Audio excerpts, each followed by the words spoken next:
앞뒤 좌우에 계신 분들과 함께 이렇게 인사 나누시겠습니다. 네, 당신은 하나님의 형상대로 창조되었습니다. 당신은 하나님의 형상대로 창조되었습니다.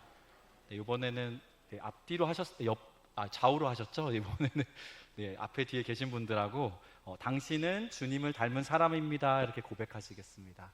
당신은 주님을 닮은 사람입니다. 네, 그렇게 고백하시고 또 살아갈 수 있는 저와 여러분 되기 원합니다. 지난 2022년 3월경에 경북 울진 또 강원 삼척 또 동해안 지역에서 일어났던 일을 혹시 기억하시는지 모르겠습니다. 그때의 3월경에 대형 산불이 일어났었는데요. 3월 4일 경북 울진의 한 야산의 입구에서 시작된 이 작은 불씨가 점점 커져서 산불이 되어서 나무와 숲과 짚을 태우기 시작했습니다. 그 불을 끄기 위해서 소방헬기 30여 대, 또 산불 진화대원 1000여 명, 소방 차량이 230대 등이 모두 투입되는 초유의 사건이 벌어졌었는데 산불을 끄는데 주력했음에도 불구하고 이 불은 쉽게 꺼지지 않았습니다. 그 이유는 바짝 마른 나뭇잎과 또 바짝 마른 나뭇잎이 쌓인 산과 또 건조한 기후, 또 강한 바람 탓에 쉽게 불을 끌 수가 없었습니다. 다행히 울진 한울원전과 또 LNG 생산기지에 산불이 옮겨 붙는 것은 간신히 막았지만 막대한 재산 피해를 남겼습니다. 우리가 살고 있는 이 서울 전체의 면적의 3분의 1의 숲이 전소되었고 주택, 농축산시설, 공장, 종교시설 등의 600여 개의 시설물이 한순간에 잿더미가 되었습니다. 울진 삼척 산불은 진화하는 데에만 213시간이나 걸리면서 우리나라에서 일어났었던 대형 산불이 산불 중에서 최장 시간 동안 그 산불이 번졌던 것으로 기록되어 있습니다. 전문가들은 2000년대에 들어서서 이 대형 산불이 자주 일어나는 이유에 대해서 두 가지로 이유를 꼽았습니다. 사진 한번 좀 보여주시겠어요? 그래프를. 네, 여기 보시면 이게 이제 그 당시에 일어났던 피해 면적이고요. 그 이유는 두 가지로 꼽았는데 그 이유 두 가지는 강원도라는 이 지역이 갖고 있는 지형적인 특성이고 또 다른 하나는 기후 변화로 인해서 일어나는 것이다라고 지적을 하였습니다. 그러니까 즉 쉽게 얘기해서 무슨 말이냐 하면 지구 표면 온도가 점점 올라가게 돼서 대기가 건조해지고 낙엽에는 계속 수분이 없는 상태로 마르게 되자 쉽게 불이 옮겨볼 수 있는 조건이 형성되면서 계속해서 가을이나 봄철이 되면 산불이 일어난다라는 것입니다. 이번 산불은 우리나라도 이 환경의 위기 가운데 처해 있다라는 인식을 갖게 해줬습니다. 사진 좀 이제 내려주세요. 지구의 기온이 뜨거워지면 우리나라에서도 이와 같은 환경 문제들이 발생하는 나라임을 이 단적인 사건을 통해서 우리는 보게 되었습니다.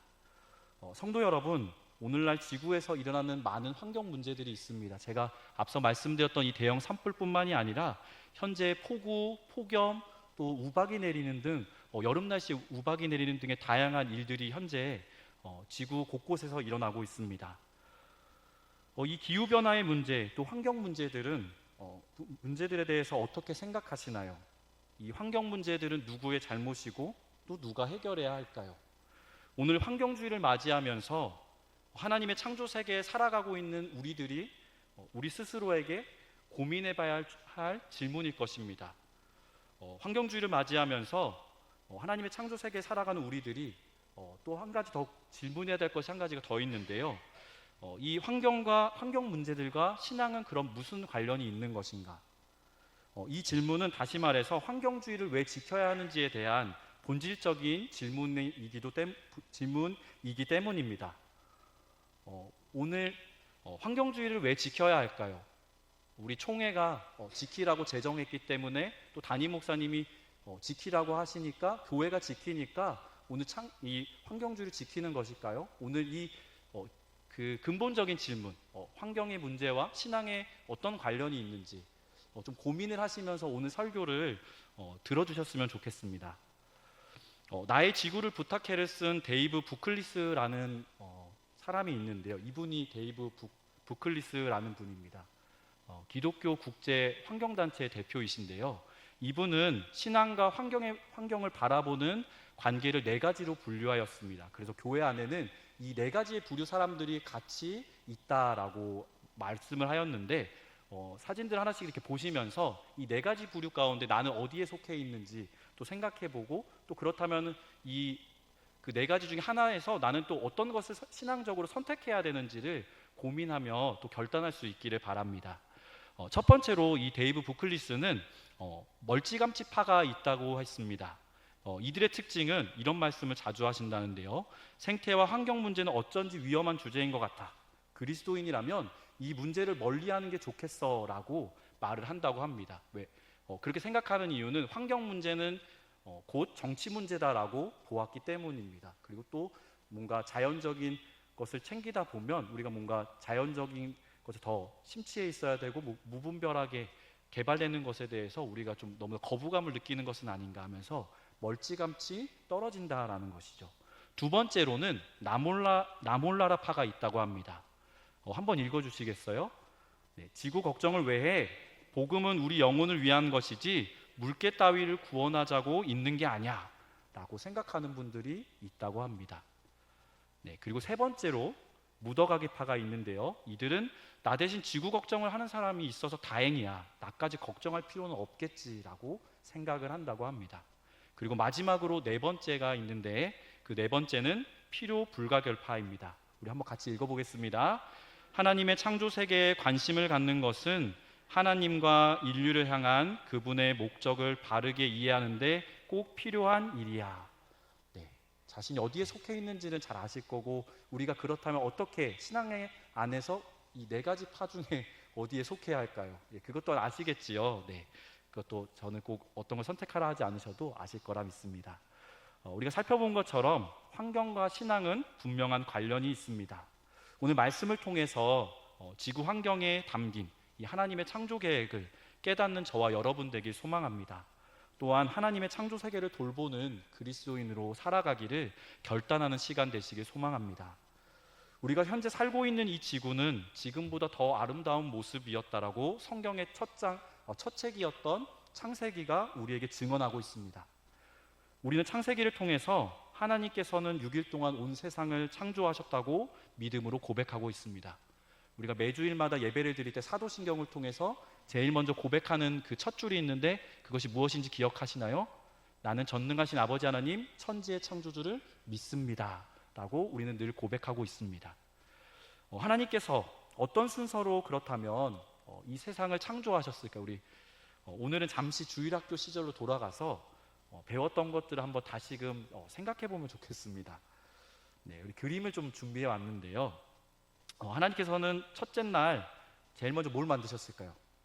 우리 마침 우리 교회학교 어린이들이 마침 2명이 있는데 우리 알아요? 대답할 수 있어요? 우리 첫째 날 무엇을 만드셨죠?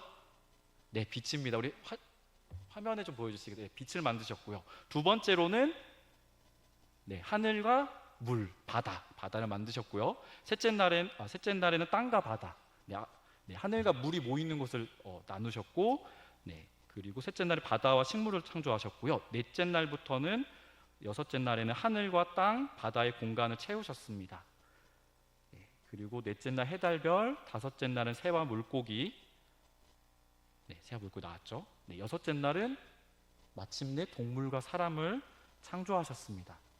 그리고 하나님께서는 6일 동안 세상을 창조하시면서 가지셨던 마음을 창세기 1장은 계속해서 반복적으로 표현하고 있는 그 표현이 있는데 그 표현은 무엇이냐 하면 하나님이 보시기에 좋았더라 라는 표현입니다. 이 표현이 무려 창세기 1장에만 7번 나옵니다. 하나님께서는 창조하신 마지막 날에는 또한 이런 표현도 하셨습니다. 지으신 그 모든 것을 보시니 보시기에 심히 좋았더라 라는 그 말씀이 나옵니다. 여기서 좋았더라 라는 말은 히브리어로 토브라는 단어인데 우리말로는 좋다라고 이렇게 표현을 했지만 번역했지만 그 외에도 선하다, 아름답다, 귀하다라는 뜻의 다양한 의미들을 가지고 있습니다. 그러니 하나님께서 이 세상을 지으시고 보시면서 토브라고 외치신 것은 내가 만든 세상이 선하고 아름답고 존귀하다라고 하나님께서 만드시면서 자화자찬하시면서 감탄하신 것입니다. 그러나 대다수 그리스도인들은 하나님께서 창조하실 때에 하나님의 그 가지셨던 그 감격 또 선한 계획에 관심을 갖기보다는 다른 것에 더 관심을 가질 때가 참 많습니다. 지구의 나이가 몇 살일까? 지구가 6천 년이냐 45억 년이냐, 지구가 젊은 지구냐 오래된 지구냐라는 것을 논할 때가 참 많습니다. 물론 생물의 기원을 연구하는 사람, 또 지구의 나이를 연구해야 되는 지질학자들에게는 중요한 주제이고 그 문제를 가지고 논해야 되기 때문에 굉장히 중요한 주제일 것입니다. 그것을 부정하진 않습니다. 그러나 그리스도인들에게 있어서 정말 중요한 것은 지구의 나이보다 하나님의 창조세계 과정 속에 드러난 하나님의 마음이 더 중요하다는 것입니다. 만약 성경이 지구의 나이가 중요하다고 한다면 과학적 원리를 증명하길 원했다면 과학적 원리를 기록했을 것입니다. 하나님께서 지구를 만드실 때에 어떤 과정을 통해서 만드셨다 그러면서 어떤 것을 가지고 어떤 화학적 약품을 써서 만들었다라고 나왔을 텐데 그렇게 기록하지 않았다는 것이죠. 그러나 성경은 과학책이 아닌 하나님의 사랑과 은혜가 기록된 책이라는 것입니다. 6일의 창조 순서를 깊이 들여다보면 하나님의 세심한 배려를 볼 수가 있습니다. 만약 하나님께서 사람을 제일 먼저 창조하셨다면 어떻게 됐을까요? 생각해 보신 적 있으세요? 네, 생각해 보면 사람은 어둡고 또 춥고 산소가 없는 공간에서 살아야 되는데 결국 죽게 됩니다. 몇 분이 되지 않아서 하나님 창조하셨는데 갑자기 죽게 됩니다. 사람은 살 수 있는 환경이 조성되고 조건이 주어질 때만 존재할 수 있는 존재이기 때문이죠. 하나님께서 세밀하고 세심하게 창조하신 사람을 어떻게 창조하셨을까요? 성경은 하나님께서 흙으로 사람을 빚으시고 사람에게 생기를 불어 넣으셨다고 기록하고 있습니다. 하나님께서는 사람을 누구의 형상을 따라 창조하셨다고 하셨나요? 네, 오늘 하나님의 형상대로 오늘 창세기 1장 26절의 말씀을 다시 한번 우리가 함께 봉독하시겠습니다. 하나님이 이르시되 우리의 형상을 따라 우리의 모양대로 우리가 사람을 만들고 그들로 바다의 물고기와 하늘의 새와 가축과 온 땅과 땅에 기는 모든 것을 다스리게 하자 하시고 아멘. 우리의 형상을 따라 우리의 모양대로, 즉 삼위일체 하나님의 형상을 따라서 우리 모두가 창조되었다라는 것입니다. 그래서 옆 사람을 보시면 하나님의 형상을 볼 수가 있는 거예요. 네, 신기하죠? 네, 형상과 모양이 무엇을 의미하는지 성경학자들에 따라서 의견이 분분합니다. 어떤 사람은 이렇게 말을 하고 또 어떤 사람은 이것이다라고 저것이다라고 말을 하기도 합니다. 하지만 분명한 것, 확실한 것은 이 형상과 모양이 26절에 있는 모든 것을 다스리게 하자라고 되어 있는 이 말씀과 관련되어 있다라는 것입니다. 즉 하나님께서 사람을 하나님처럼 다스리는 피조물로 그 존재로 창조하셨다는 것입니다. 물론 이 다스림을 어떻게 이해하느냐에 따라서 우리는 지구를 잘 돌볼 수도 있고 파괴할 수도 있습니다. 그림을 하나 좀 보여주시겠어요? 네, 미국의 역사학자인 린 화이트라는 분이 있는데 이분은 이렇게 말을 했습니다. 인간이 자연계의 다른 사물과는 달리 하나님의 형상을 따라 지어졌다는 기독교의 교리가 인간으로 하여금 다른 사물과는 근본적으로 다른 우월한 존재로 여기고 인간의 풍요와 편리함을 위해 자연을 함부로 대하게 했다라고 지적을 하였습니다. 쉽게 말해서 무슨 말이냐면 기독교 때문에 지금 현재 환경이 파괴되고 지구가 오염되고 있다라고 하면서 이 린 화이트는 기독교의 교리 때문이다. 현재 그 모든 책임은 기독교에 있다라고 말을 하고 있습니다. 그래서 즉 그는 하나님의 형상대로 창조된 인간이 자연에 대해서 가지는 우월감 때문에 자연을 지배하고 파괴하고 있다라고 본 것입니다. 과연 이 린 화이트의 지적이 맞는 것일까요? 창세기 1장 28절의 말씀을 우리 다시 한번 봉독하시겠습니다. 네, 창세기 1장 28절 말씀 봉독하시겠습니다. 하나님이 그들에게 복을 주시며 하나님이 그들에게 이르시되 생육하고 번성하여 땅에 충만하라. 땅을 정복하라. 바다의 물고기와 하늘의 새와 땅에 움직이는 모든 생물을 다스리라 하시니라. 아멘. 네, 여기 1장 28절 말씀에 보면 분명하게 땅을 정복하라. 그리고 모든 생물을 다스리라라고 기록되어 있습니다. 그래서 문자적으로 살펴보게 되면 이 린 화이트라는 학자가 지적한 대로 모든 책임이 기독교에 있는 것처럼 보여집니다. 그런데 우리가 이 말씀을 제대로 보아야 되는데요. 하지만 이 위의 말씀은 이 창세기 1장 28절의 말씀은 우리에게 자연과 생물에 대한 착취와 또 폭압적인 지배의 권세를 주신 것을 그것을 정당화하는 구절이 아니라는 것입니다. 린 화이트의 이 지적은 창세기 1장 28절의 말씀을 잘못 해석하고 오해하면 땅에 대한 무분별한 개발로 인해서 또한 인간의 탐욕이 생태계의 파괴를 불러올 수 있는 경고의 메시지입니다. 그래서 성경을 바르게 해석하는 것이 중요하고요. 또한 이처럼 성경을 바르게 알고 살아가지 않으면 나뿐만 아니라 또 내가 살고 있는 주변 세계, 또 창조 세계도 망치게 될 수 있다는 것을 단적으로 보여주는 예입니다. 그래서 제가 신앙과 환경이 연관되어 있다라고 말씀드린 것입니다. 신앙의 원리에 환경을 어떻게 돌봐야 하는지도 그 원리들도 담겨 있기 때문입니다. 그렇다면 하나님께서 왜 정복하라 또 다스리라라고 말씀하셨을까요? 먼저 정복하라라는 이 의미를 말씀하신 이유를 한번 살펴볼 필요가 있는데, 하나님께서 이렇게 말씀하신 이유는 사람이 다른 생물을 숭배하지 말라는 것이었습니다. 하나님의 형상을 닮은 자로서 그 피조물들 위에 있어야 된다라고 말씀하신 것입니다. 그렇다고 해서 그 피조물들보다 위에 있다고 해서 그들을 너희들 마음대로 지배해라, 다스려라 라는 그 의미가 아닙니다. 이 다스리라라는 말은 히브리어로 라다라는 말인데, 그 뜻은 하나님의 주권을 위임받아서 하나님의 뜻이 전달되도록 관리하라라는 의미입니다.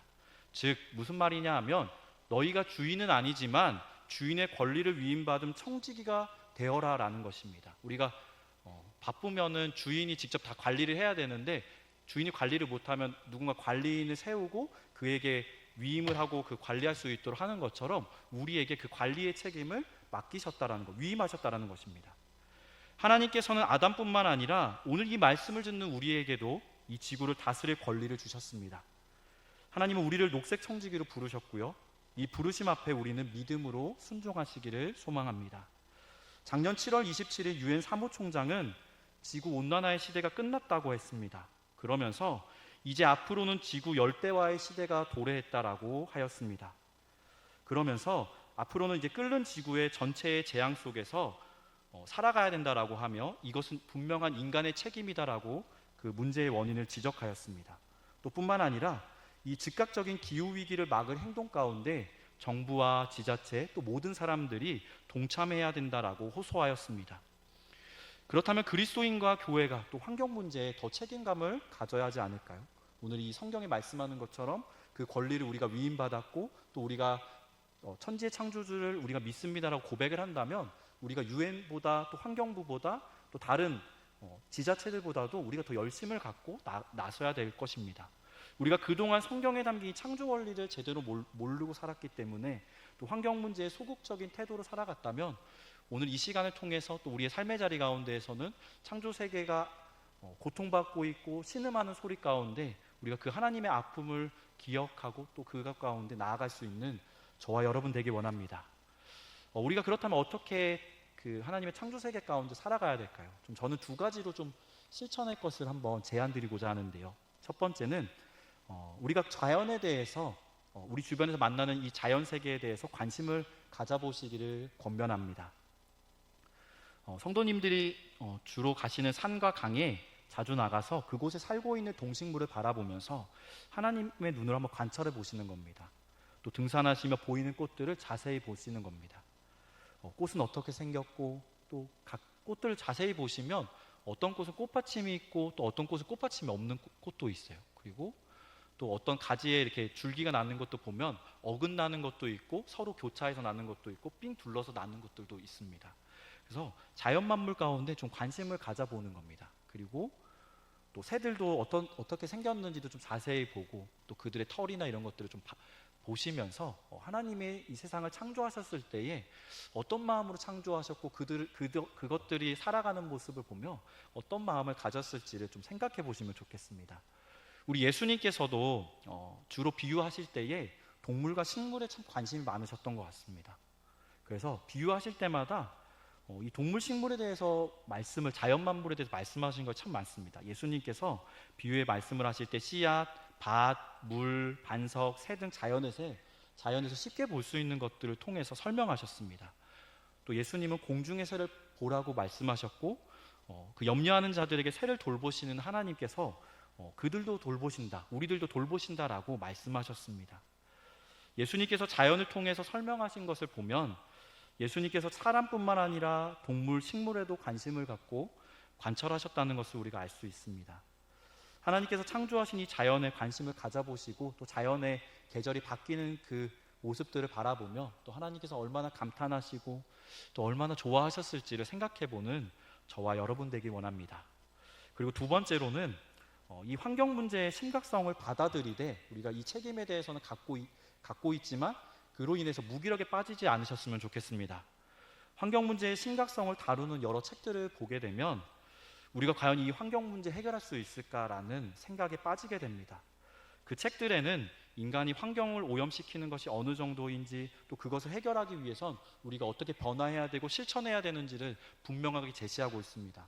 그런데 그 실천 내용들을 이제 보다 보면 이게 과연 진짜 될 수가 있을까라고 하면서 의문이 될 때가 참 많습니다. 그래서 무기력에 빠질 때가 있고 그냥 이렇게 살다가 그냥 가는 게 낫지 않을까라는 생각이 들 때도 있습니다. 하지만 하나님께서는 우리에게 혼자 감당하라고 하지 않으셨습니다. 우리에게 교회를 주시고 공동체를 주시고 우리가 함께 연대해서 이 문제들, 지구의 아픔들에 실천하라고 말씀하셨습니다. 그래서 우리가 환경의 문제에 책임감을 갖고 살아가지만 또 너무 그것의 심각성을 받아들여서 그 무기력 가운데 빠지지 않는 저와 여러분 되기 원합니다. 목사님 혹시 거기 화면에 있는 그 2023, 2024 나와 있는 그 도표 하나만 보여주시겠어요? 네, 이거 다음 거입니다. 네. 네, 혹시 생태 용량 초과의 날을 들어보셨는지요? 매년 지구 생태 발자국 네트워크 이 연구 기관에서 인간에게 필요한 자원과 지구의 생태 자원의 양을 대비해서 국가별로 1년 동안 지구에 있는 자원들을 얼마나 하는지를 날짜로 계산을 합니다. 지금 보시면 2023년도에 그 우리나라가 생태 자원들을 사용한 것에 대해서 기록되어 있는 거 있고요. 그 옆에는 2024년도가 있습니다. 저기 보시면 너무 작아가지고 잘 안 보이실 것 같아서 제가 아래쪽에 우리나라 대한민국이 지구의 자원들을 1년 동안 얼마 만에 다 쓰는지를 밑에 적어놨는데요. 2023년에는 4월 2일 만에 우리가 지구 자원들을 우리나라 사람들이 다 사용을 했습니다. 그리고 올해는 2024년 4월 4일 만에 다 사용을 했습니다. 그러면 그 이후 4월 3일 또 4월 5일 이후부터는 어떤 자원을 가져다 쓰는 걸까요? 내년에 쓸 자원들, 우리 미래 세대들이 쓸 자원들을 우리가 지금 빌려다 쓰고 있는 겁니다. 그래서 사실 이걸 보다 보면은 참 충격적입니다. 그래서 이게 어렵지 않나. 목사님 그냥 우리 이렇게 살다 가는 게 더 낫지 않을까요? 라고 생각이 들지만 저는 이곳 가운데서 희망을 본 것은 작년에는 2023년 4월 아까 2일이었죠. 2일 만에 우리가 다 썼지만 그래도 지구를 사랑하고 하나님의 창조 세계를 돌보는 그리스도인들 덕분에 올해는 4월까지 이틀이 더 늘었습니다. 우리가 오늘 이 설교를 듣고 또 한 해 동안 하나님께서 창조하셨던 그 창조 세계를 돌보면 내년에는 4월 4일이 또 4월 며칠이 됐으면 좋으시겠어요. 한 4월 30일이 되고 또 나중에 또 더 그 기간이 길어지고 하면서 우리가 미래 세대들에게 그 쓸 수 있는 자원들을 물려줄 수 있지 않을까요? 그래서 저는 우리가 할 수 있는 것을 최선을 다하면서 우리가 하면서 또 그 하나님께서 창조하셨던 지구를 사랑하는 저와 여러분 되었으면 좋겠습니다. 그래서 우리가 날마다 또 매 주일마다 고백했던 나는 천지의 창조주를 믿습니다라는 이 고백이 오늘 이 예배 시간에 이 예배드리는 시간에 사도신경을 하면서 그냥 그 시간으로만 끝나는 고백이 아니라 그 고백이 우리 삶의 현장 가운데 또 우리가 걸어다니는 그 마을, 길가, 가로수 또 우리가 있는 곳곳에서 그 고백이 나는 천지의 창조주를 믿기 때문에 하나님께서 창조하신 그 세계 가운데 아픔을 공감하고 내가 지구를 돌봅니다라는 실천까지 이어질 수 있기를 바랍니다. 그래서 우리의 그 신앙 고백이 잠깐의 입술의 고백으로 끝나지 않고 우리의 삶의 실천으로 이어질 수 있는 우리 증산제일교회 성도님들이 다 되시길 소망합니다. 기도하시겠습니다.